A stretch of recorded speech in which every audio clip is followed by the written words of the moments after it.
In a quiet town where nothing ever happens, a loyal K9's relentless scratching at an old chair uncovers a chilling truth. What was meant to stay buried forever is about to unravel, and one little girl's story will haunt you until the very end. If the dog hadn't scratched the chair, no one would have ever known. No one would have lifted the cushion. No one would have found the butterfly-shaped hair clip. And Emily Jane Thompson would have remained just a name on a weathered gravestone beside the town pond. It started on an ordinary Thursday morning in Maple Glen, a quiet suburb tucked somewhere between rolling wheat fields and the sigh of rustling corn. The kind of town where doors still got left unlocked, and folks waved at the garbage man like he was family. At Little Acorn's daycare, snack time had just ended, and the children were back in the playroom, sticky hands and all. In the middle of the chaos, Officer Jenna Brooks stepped through the doorway, her K9 partner Dozer by her side. The visit was part of a Meet the Helpers week, with local police, firefighters, and paramedics stopping by to talk about safety, strangers, and what to do if you get lost. The kids loved it. They always did. Dozer, a massive sable German shepherd with focused amber eyes, usually stole the show. Today, though, he didn't care for applause. He didn't even react to the squeals or outstretched fingers trying to pet him. Instead, his attention locked onto something no adult noticed. An old wooden rocking chair in the far corner of the room. It was the kind of chair you'd see in a grandmother's sunroom. Heavy curved arms, deep mahogany finish, dulled from age and use, with a faded blue cushion that didn't quite match the rest of the room's bright plastic furniture. Dozer sniffed once, his ears twitched, then he lunged. "Whoa, buddy," Jenna called out, pulling back on the leash. But Dozer wouldn't stop. He pawed hard at the chair, his nails scraping wood, growling deep in his throat, barking. The kids froze. One little boy dropped his juice box. Several toddlers began to cry. A teacher rushed forward, trying to soothe them, while another knelt beside the chair. "Maybe he smells food or something," she suggested, reaching for the cushion. "Or a toy. God knows we lose 100 of them a week." She lifted the cushion. Everyone leaned in, and there it was. A small pink hair clip, glittery, shaped like a butterfly, wedged beneath the padding. At first, no one said a word. Then Miss Carla, one of the longest-serving teachers at Little Acorns, turned pale. That looks like Emily's." Jenna turned toward her. Emily Jane," she said. She drowned 2 years ago." Carla's voice cracked. "She was one of ours. That same exact clip. Her mother said she wore it every single day. Pink butterfly. You don't forget something like that." The room chilled, not from the air conditioning, but from something colder, something older. Because Emily Jane Thompson was dead.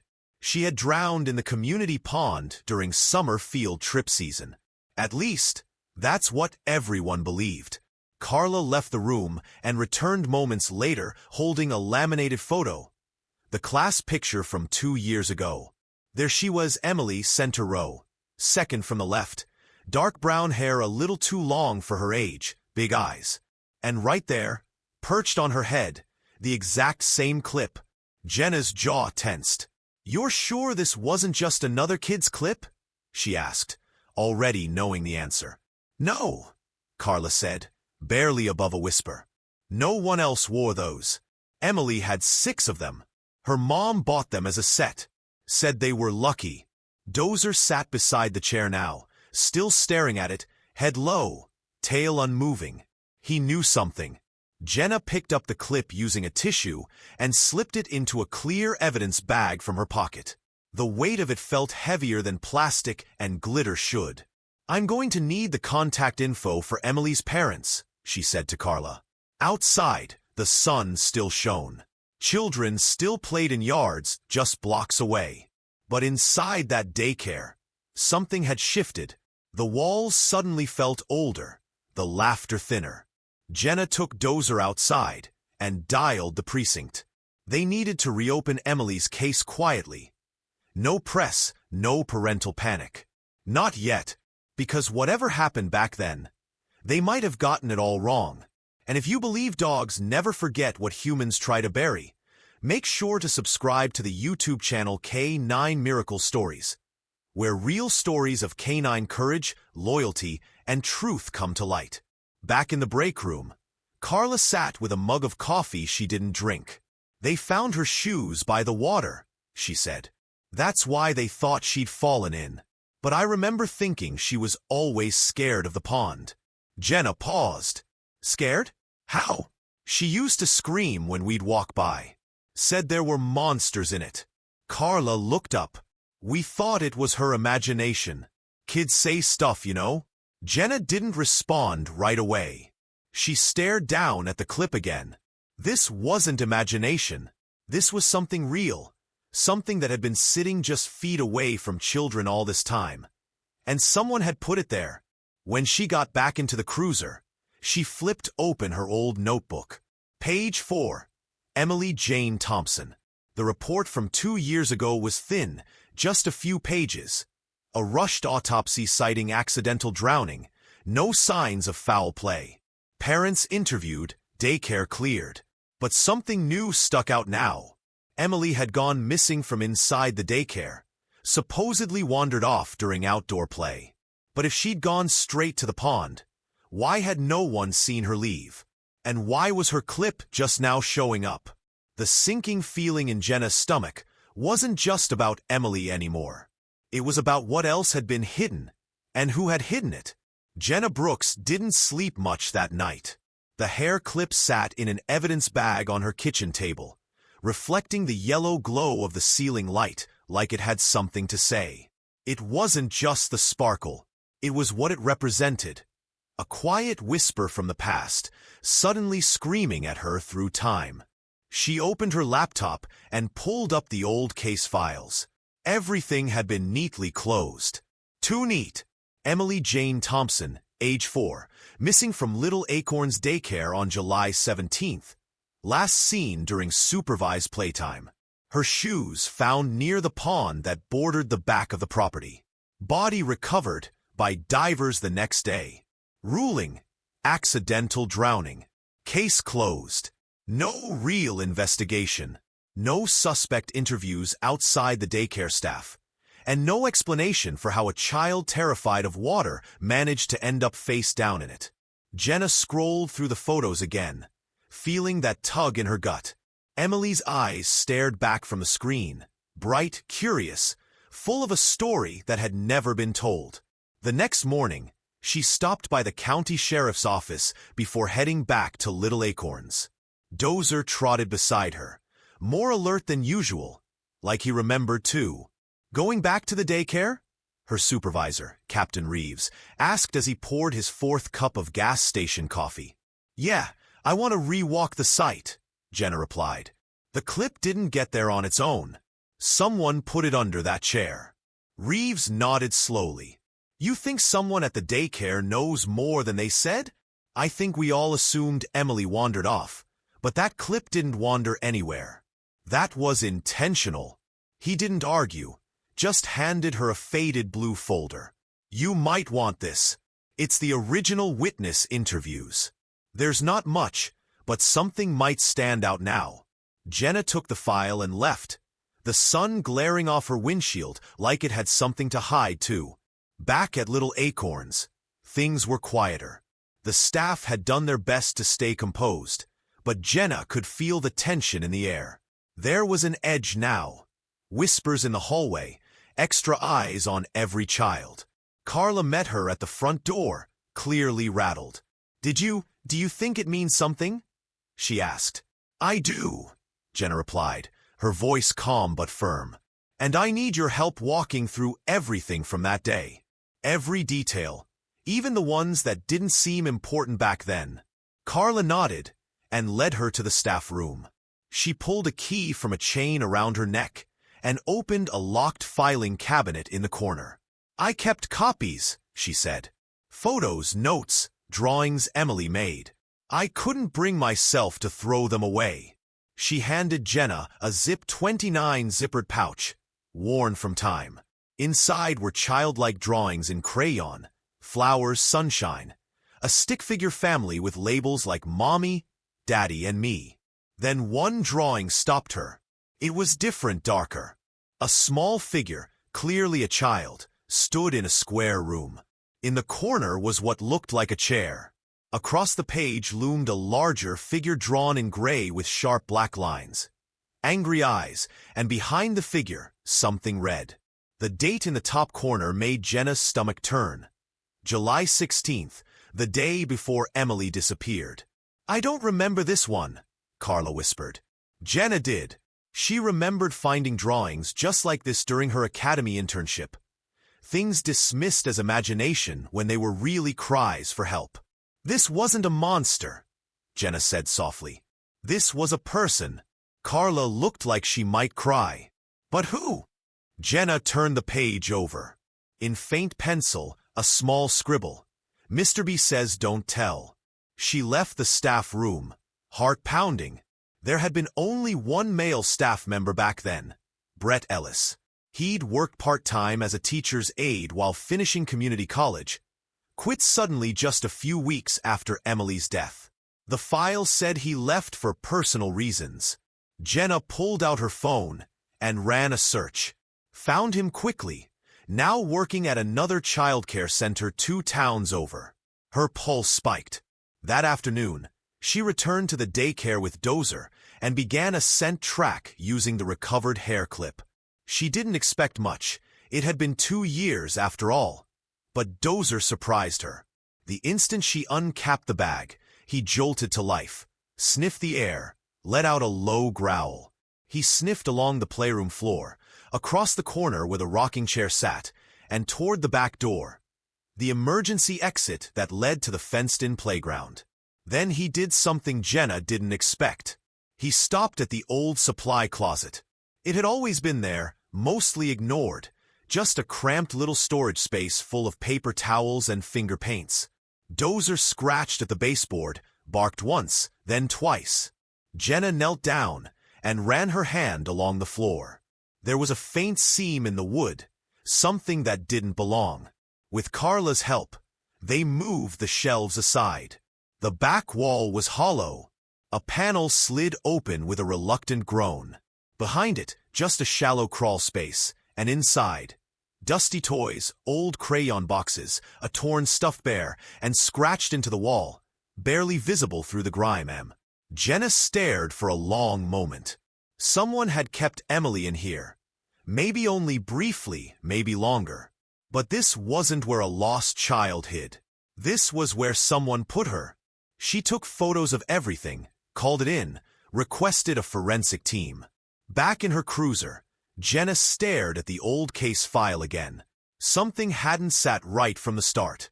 Emily's body had been found fully clothed, her socks clean, no dirt, no cuts on her feet. That pond had a rough bank. How did a 4-year-old wander there without a mark? Maybe she hadn't walked there at all. Maybe she'd been placed, carried, staged. That night, Jenna couldn't shake the feeling she'd stumbled into something bigger, something uglier. The clip, the drawing, the hidden space. Someone had gone to a lot of effort to make it look like Emily's death was an accident. But someone had slipped. A butterfly clip in a rocking chair was all it took to unravel 2 years of silence. And as Jenna sat in her living room, Dozer resting quietly at her feet, she knew one thing for sure. The real story hadn't even begun yet. The next morning, Jenna Brooks sat in her patrol car in the parking lot of the County Records building, thumbing through an old manila folder that smelled like dust and forgotten mistakes. She didn't know what she expected to find in Brett Ellis's original employee file. Probably just the standard HR fluff. But something about that hidden crawl space in the daycare, the scrawled M on the wall, and the way Dozer had reacted screamed that someone had been very good at covering their tracks, and whoever it was hadn't expected anyone to come looking years later. The folder itself was thin bare bones. One background check, one vague character reference from a church youth group, and an exit interview that felt more like a shoulder shrug. Brett had left 2 weeks after Emily's death. No red flags, no official complaints, but Jenna's gut said otherwise. She picked up her phone and dialed. "County Office of Licensing," said a voice on the other end. "This is Officer Jenna Brooks with Maple Glen Sheriff's Department," she said. "I'm trying to track the employment history of a former childcare worker, Brett Ellis. He used to work at Little Acorns Daycare. I believe he's currently employed at another center in Millington." The woman paused. "Let me check." A few minutes of hold music, then. "Yes, he's currently on file at Sunshine Meadow Preschool.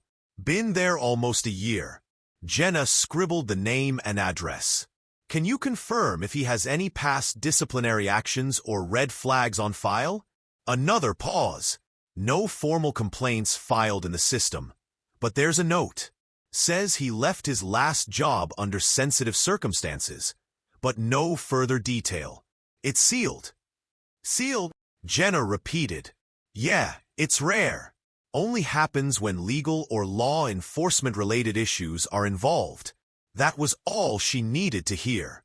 Sunshine Preschool was brighter than Little Acorns. Big glass windows, pastel walls, cheerful music floating through the open doorway. Jenna stood outside with Dozer, watching a staff member hand out goldfish crackers to a pair of toddlers in matching dinosaur shirts. She waited until the parents had filtered out, and then walked up to the front desk. "Can I help you?" the receptionist asked with a polite smile. "Yes," Jenna said. "I need to speak with Brett Ellis." "Official matter." The woman frowned slightly, but nodded. "I'll go get him." It took less than a minute. Brett appeared in the hallway, looking like he hadn't aged a day since the photos in the old file.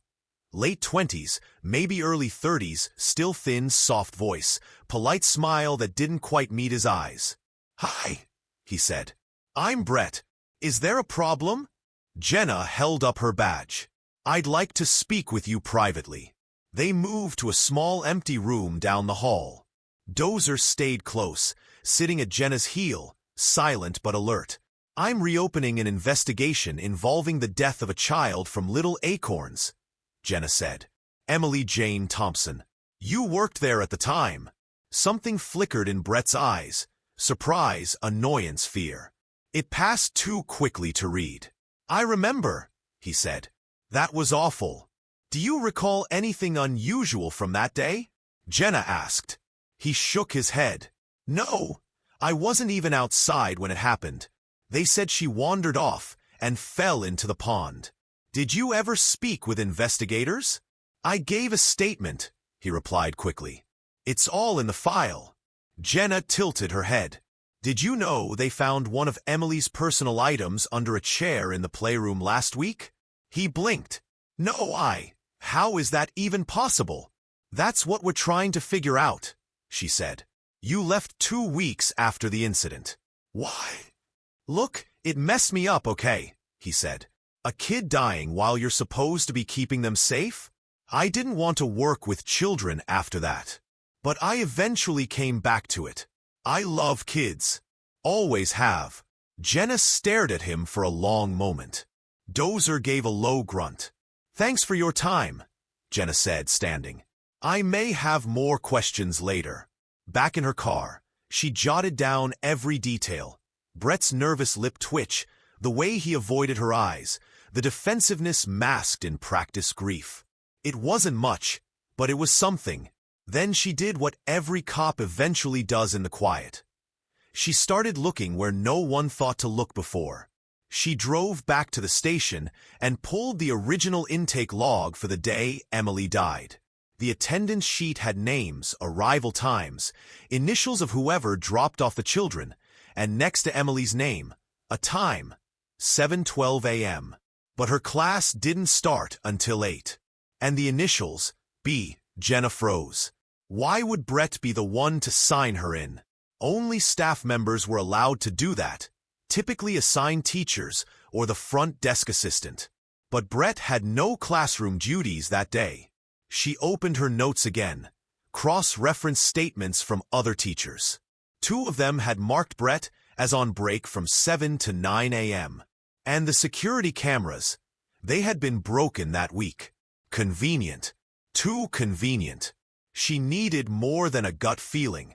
So, she went back to the chair. The rocking chair. That damned antique. With the help of forensics, they dismantled it piece by piece. Hidden beneath the seat cushion was a faint smear, stained deep into the fabric, invisible to the naked eye, but visible under forensic light. Blood, too degraded for a full DNA sequence, but still identifiable as human. That was enough for a search warrant. The next day, Jenna returned to Brett's small rental house with 2 deputies and a warrant signed by Judge Holloway. Brett answered the door, clearly shocked. "I thought we already talked," he said. "We did," Jenna replied. "But now we're going to look a little deeper." Inside, the home was clean, too clean, like someone had just wiped every surface in a hurry. In the hall closet, behind a stack of board games and rain boots, they found a cardboard box labeled Old Art Projects. Inside were children's drawings, none of them Brett's. At the bottom of the box, in a wrinkled plastic bag, was a laminated craft. A butterfly made from construction paper and glitter, the name written on the back in faded marker, Emily. Jenna stood there, heart hammering, as Dozer growled low beside her. Brett tried to explain, said it was a keepsake he'd found and couldn't throw away. But Jenna wasn't listening anymore because the truth was becoming clear. Emily hadn't wandered anywhere. She had been kept hidden. And now, finally, someone would have to answer for it. The moment the crawl space was uncovered, Jenna Brooks knew they had missed something big 2 years ago. That space behind the panel, hidden, cramped, and suffocating, wasn't some forgotten utility closet. It was a secret, and secrets like that don't build themselves. The forensic team had already swept the area and tagged the bear, the crayons, and the drawing with red evidence markers. But Jenna couldn't stop staring at what was etched into the wall with a piece of broken plastic. 2 shaky letters M. Not initials, not a coincidence. Just one little girl trying to leave a message no one would find in time until now. She stood up slowly and turned to Carla, whose face had gone ghost pale. "I didn't know this was here," Carla whispered. "We always thought it was just a storage wall. No one ever opened it." "No reason to," Jenna said softly. "Unless you were hiding something. Or someone." Carla shook her head, her eyes wide. This was during nap time. The lights were dimmed. We only had 3 staff on rotation that day. 1 off sick. No one was supposed to be in this part of the building. Jenna didn't say anything right away. Her mind was racing. If Emily had been held in this space, even briefly, then whatever happened to her wasn't an accident. This was intentional, controlled, timed, and someone who worked here knew how to manipulate the building well enough to use that hidden compartment. She reached for her phone and called the sheriff's office. "Yeah, Reeves here. Captain, we've got something. A hidden chamber in the playroom wall. Toys, art supplies, a teddy bear that looks worn, and the letters M scratched into the interior." "Jesus," Reeves muttered. "Anyone know about it?" "Not officially, but this wasn't spontaneous. Whoever did this knew how to hide her." There was silence on the line for a beat. "You want us to reopen it as a criminal investigation?" "It's not a request," Jenna said. "This wasn't a drowning. This was a cover-up." By late afternoon, crime scene tape stretched across the daycare entrance. Parents had been alerted that the school was temporarily closed due to ongoing structural inspection. But the truth was already spreading through town. Maple Glen hadn't had a murder in 15 years. It was the kind of place that prided itself on normalcy, safe streets, little league block parties. No one locked their doors because they didn't believe evil could find its way in. But now they were realizing it had already been here, quiet, patient, working with their children. Inside the station, Jenna sat in front of a whiteboard covered with sticky notes and timelines. Emily had been marked present at 7:12 a.m., missing at 9:35 a.m. Her shoes were found near the pond around 10 a.m. Her body was recovered from the shallow and just after 1 p.m. The timeline had always bothered Jenna, even when she was new to the force. It didn't make sense that no one saw her leave the daycare. The building was small, the yard enclosed, and now with this hidden space revealed, the pieces were starting to click. Emily never left. Not willingly. Dozer lay on his mat beside her desk, eyes watching Jenna quietly as she reviewed the forensics from the chair and the crawl space. The blood on the cushion was confirmed to be female, aged between 3 to 6 years. Not enough to confirm identity, but enough to prove something happened in that chair, and likely before Emily was found. A trace hair, long, brown, and untreated, was also collected from the floorboard near the crawl space. It was a match for Emily's DNA.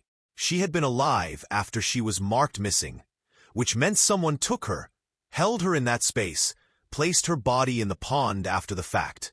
And Brett Ellis had been the last one seen alone in that part of the daycare. Jenna drove to his residence that evening, armed with a warrant and a team of deputies. This time, Brett didn't pretend to be cooperative. "What is this?" he snapped as they stepped through the door. "I talked to you already. I didn't do anything." "We have new evidence," Jenna replied calmly. "We'd like to ask you a few more questions." "You people never let anything go," he muttered. "It's been 2 years. She drowned. I had nothing to do with it." "We found a hidden compartment in the daycare," she said. That stopped him. "What?" "A crawl space behind the playroom wall with toys, drawings, a teddy bear." Brett's mouth opened slightly, but he said nothing. "We also found a construction paper butterfly in your house," Jenna continued, "with Emily's name written on the back. That doesn't prove anything. It proves you kept something. Something no innocent man would keep." His face reddened. "She liked me," he snapped. "She followed me around. That was her problem, not mine." Jenna froze. "You just said she followed you." Brett swallowed. I meant she liked helping. Kids do that sometimes." Jenna leaned in. "You just told me you weren't even around her that day." His silence was all the confession she needed. That night, she filed for his official arrest. The charge: obstruction of justice and tampering with a crime scene. The DA wanted more time before pushing for homicide. But Jenna didn't care about the paperwork. She cared about Emily. The next morning, she stood in the crawl space again. A forensic team had lifted nearly a dozen partial fingerprints from the back wall, and inside the bear's fabric. 2 matched Emily, 1 matched Brett, but 1 didn't match anyone in the system. A 4th person, an adult, possibly a woman. And that meant the nightmare might not end with Brett. Later that evening, as she sat reviewing every employee from that summer, one name jumped out. Miss Teresa Dean, teacher's aide, mid-50s, soft-spoken, former foster parent, had left just a month after Emily's death, citing family illness. Jenna checked her file again. No disciplinary record, but in her notes from other staff, an odd comment stood out. "Teresa never let kids sit in the rocking chair unless she was there, said it was special." Jenna leaned back in her chair. The chair, the crawl space, the missing hair clip, and now a second adult possibly involved. Emily hadn't just drowned, she had been silenced. Outside the station, a summer storm rolled in, thunder cracking like a gavel through the sky, and Jenna knew whatever had happened 2 years ago wasn't just tragic.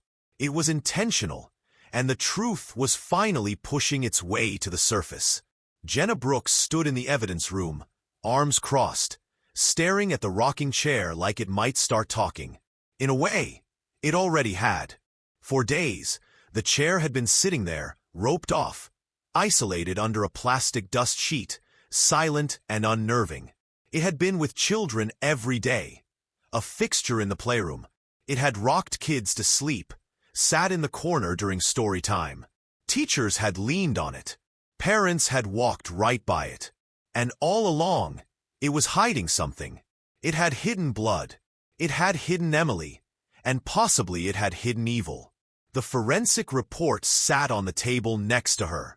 The dried blood found beneath the cushion was now confirmed to be a match for Emily Jane Thompson, even after 2 years.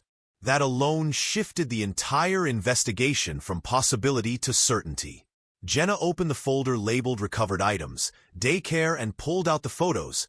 Not just of the chair, but the crawl space, the teddy bear, the butterfly clip, the child's drawing. One in particular stood out again. Emily's crayon drawing of a little girl alone in a box, a shadow figure looming, and in the corner, almost missed, a sketch of the same rocking chair. Deep curved arms, the same shape, same lines. The chair had been part of the story all along. That afternoon, Jenna visited Carla again.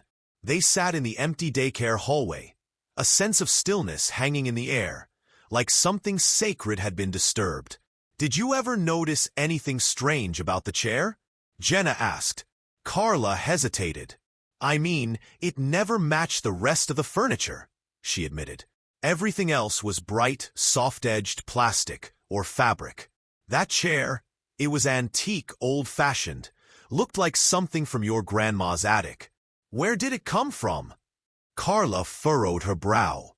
"Now that you mention it, I'm not really sure. I assumed it was always here. Was it purchased with school funds?" "I don't think so." Carla paused. "Wait, Teresa. I think she brought it in."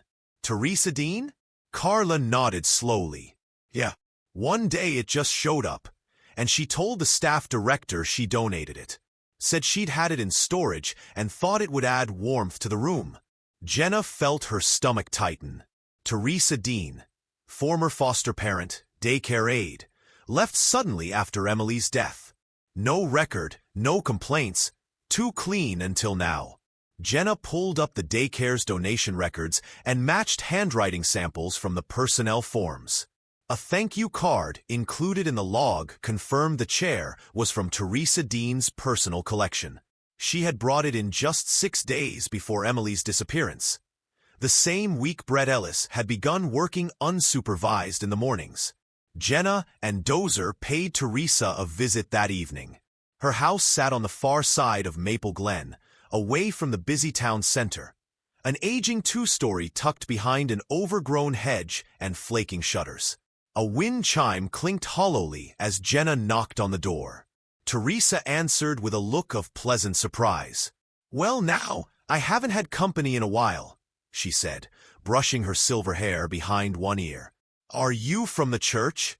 "No, ma'am. I'm Officer Jenna Brooks with the Maple Glen Sheriff's Department." "Oh." Her smile thinned, but she opened the door wider. Come in, come in." Inside smelled like lavender and dust. Lace curtains, porcelain dolls, and framed Bible verses adorned the walls. A mantel photo showed her with a group of children, foster kids presumably. She offered sweet tea, which Jenna politely declined. "I need to ask you some questions about Little Acorn's daycare," Jenna began, "and about Emily Jane Thompson." Teresa's face twitched just slightly. "That was such a sad time. Poor thing drowned, didn't she?" "She was found in the pond," Jenna replied. "But now we're not so sure how she got there." Teresa blinked. "Oh, you brought a rocking chair into the daycare about a week before Emily went missing," Jenna said. "Is that correct?" Teresa nodded slowly. "Yes, I thought it might help with story time. The old one had a crack. I didn't think anyone minded. Do you remember what day you brought it in?" She paused. "Must have been a Monday. I remember because I helped set up for the week's theme. Bugs and butterflies. That's what the kids were drawing that day." "Butterflies?" Jenna made a note. "Were you working the day Emily disappeared?" Teresa's eyes flickered. "No, I was sick that morning. I didn't come in until Thursday." "That's not what the staff log says," Jenna said, sliding a photocopy of the schedule across the table. "You were clocked in at 7:30 a.m. and signed out around 10:15. Teresa glanced at the paper, her hands folding in her lap. "Must be a mistake." Dozer gave a low grunt, shifting beside Jenna's leg. Teresa tried to smile, but it faltered. Sometimes I forget things, she said quietly. Did you know Brett Ellis was working alone in the playroom that morning? Jenna asked. I thought he was shadowing me, Teresa said. We were training him. And did Emily often spend time alone with you? She was shy, Teresa said. Preferred quiet corners. Sometimes she'd sit on my lap and color while I read. Did she ever tell you anything that made you uncomfortable? No, Teresa shook her head. She was a sweet child, imaginative. Do you know what happened to her? A pause. She drowned. That's what they said. But that's not what you believe. Another pause. She was a delicate girl, Teresa said softly. Some children aren't made for this world. It's too loud, too cruel. Jenna stood. Thank you for your time. Teresa didn't stop her, didn't ask for updates, didn't seem surprised. Back at the station, Jenna ran Teresa Dean's name through every public database she could access. What she found turned her stomach. In the late 90s, Teresa and her late husband had been under investigation for foster care violations, emotional abuse.